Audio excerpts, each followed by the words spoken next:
Yo, it's Dielawn. Today I'm going to show you how I cut out an object with the pen tool in Adobe Photoshop. I'm going to start with former AEW wrestler Cody Rhodes and remove him from this background. I start by selecting the pen tool by clicking the icon on the left or the P key on my keyboard.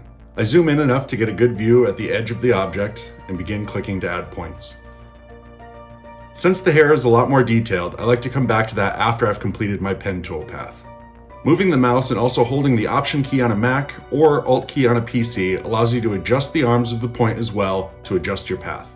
Once my path is created, I right-click, choose Make Selection, leave the settings as is, and click OK. Now, using the lasso tool, I draw the area of the hair I want cut out. It's easier to get the finer details this way. Next, I make a mask of the layer I'm cutting out. This will hide everything that I didn't just select.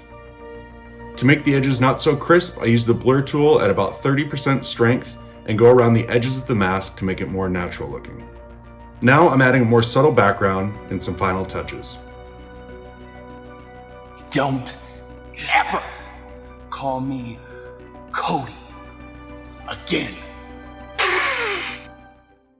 Is there anything in Photoshop you've been trying to learn? Comment below with what tip you'd like to see next. Check out my other videos to see this tip put to use.